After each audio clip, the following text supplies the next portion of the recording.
If you had asked my younger, more impressionable self what the best all-around car in the world might be, I might have said this, the Lancer Evolution. To a teenager, it was the stuff of dreams, a multi-purpose sports sedan with true rally car heritage. It had one of the most advanced all-wheel drive system of its time. It was inexpensive relative to its incredible performance, and crucially, it wasn't available in the United States, meaning the only way you could experience it was by logging hours and hours into your favorite video game. It was a dream, but the thing with dreams is that they always have the chance of crumbling when they become reality. So now, older, slightly wiser, we can see if the Evo still holds up.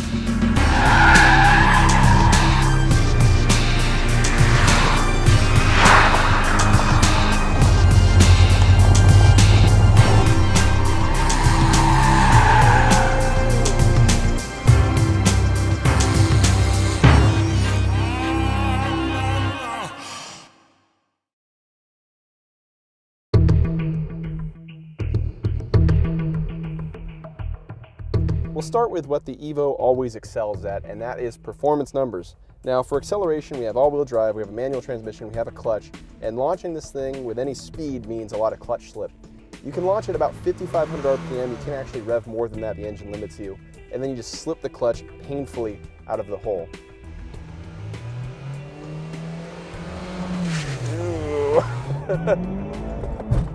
It takes a couple gear shifts to get to 60. You'll be in third gear past 60, which you'll hit in 4.8 seconds.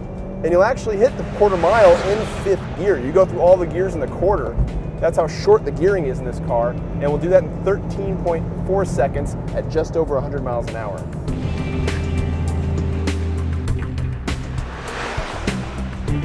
Now for 60 to 0 braking, our result was not, I don't think, indicative of what the Evo can actually do. It took 118 feet to stop from 60. The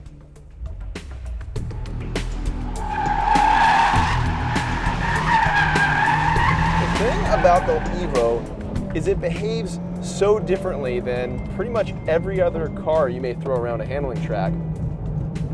You have understeer if you don't know what to do with this car, but if you commit to the throttle, the cool thing about this all-wheel drive system is that it overdrives, like in this left-hand corner, the outside front tire, the inside rear tire. So you keep your steering angle set and the car just sort of claws its way around a corner. You can actually get the car in pretty big drifts too if you're big on the steering inputs. A little bit of counter steering, and you basically keep the steering wheel straight while the car's going around a corner. It's huge fun, and it's also pretty fast. I mean, the lap time this GSR put down was 1/10 slower than the last MR we tested, but it's still in the territory of the BMW M3, the Lexus ISF. I mean, it might even be up there a couple tenths behind a Porsche Cayman or a Boxster. Not bad for a $30,000 sedan.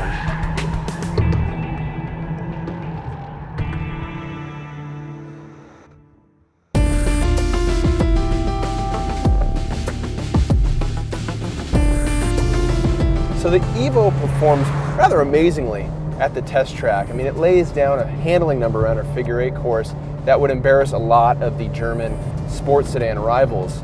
And this is about half the price of some of those cars. On the road, you figure out why, because it's basically half the car. It's the performance half of this car. This may be a sedan. It has technically 4 seats, but it's not the most comfortable car in the world. It's far from it. This thing is rather sharp riding. You get a big drone from the engine.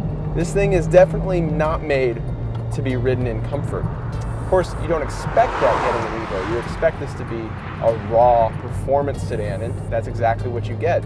But it is funny noting that difference.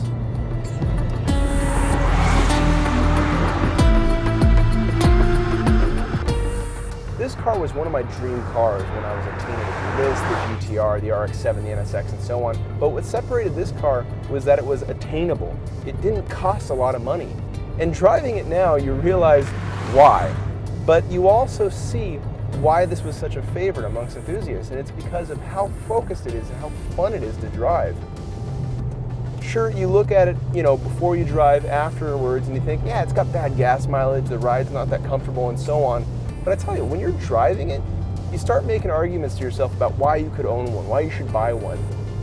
And that's simply due to the fact of how much fun it is. It's precise, it's agile, it just wants you to have a good time. On the road, you also realize just how short the gearing is in this 5-speed. When you're on the freeway, you're doing 70 miles an hour, the engine's buzzing about 3,500 RPM, maybe a little bit less. And because of that, it goes through fuel at an alarming rate. You're lucky to get 200 miles to the tank out of this thing. I mean, a Tesla Model S will take you further.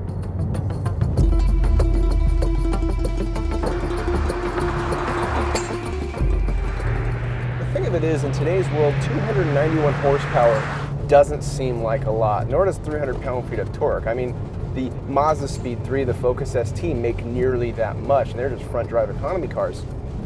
But for some reason, this feels more capable. I'm able to hold higher speeds. I'm able to plunge in corners faster and come out of them faster as well. And I think that's partly to do with the extra grip that you get with power application, and also the way the drive system is helping you come around corners. But it certainly doesn't feel like just 291 horsepower. The whole car, I mean, you're getting a lot of vibrations and impacts from rough road, but it's not the stuff that ever jars you from your path. It's stuff that communicates loudly, but communicates nonetheless what the road's doing and how you should follow it.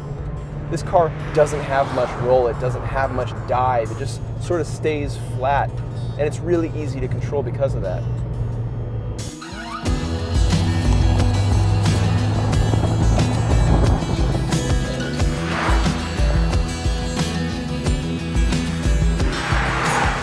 We started this episode attempting to think about the Evo rationally, but doing so does this car a disservice. Don't let the extra seats and doors confuse you. This is not a rational car. It's not meant for fuel economy or comfortable commuting. No, it's too focused, it's too aggressive, but that's why it's so wonderfully unique. The manic way it devours roads and tracks makes you addicted.